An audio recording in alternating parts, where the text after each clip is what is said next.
So my trip to Las Vegas back in January of this past year, I stayed at Planet Hollywood and scored myself a decent deal on an ultra hip king room.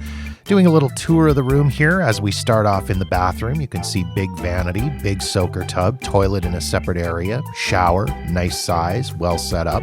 These are some of the best bathrooms in Las Vegas hotel rooms in my opinion.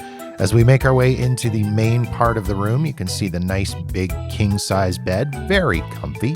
Little sitting area with a table and a couple of chairs where if you need to do any work or anything, you can sit there, have a bite to eat. Chaise lounge with a little sitting area, decent sized closet for storing all of your clothes and items. Good sized dresser as well, and there is a fridge inside that storage area there as well, which is a nice little perk of the Caesars properties.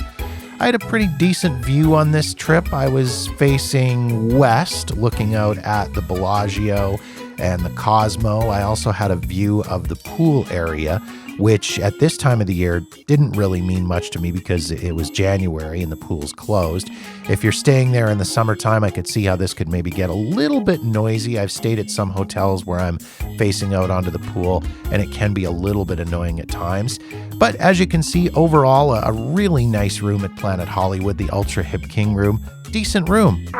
But you won't believe what happened next. So it would appear that Caesars is budget cutting on the door hangers. Remember when they used to be made of like thick plastic? This is hilarious. I just went to go and get the door hanger to put the do not disturb on the door, and it's floppy. It's floppy. What is that all about? Anything to cut corners, anything to save a buck or two.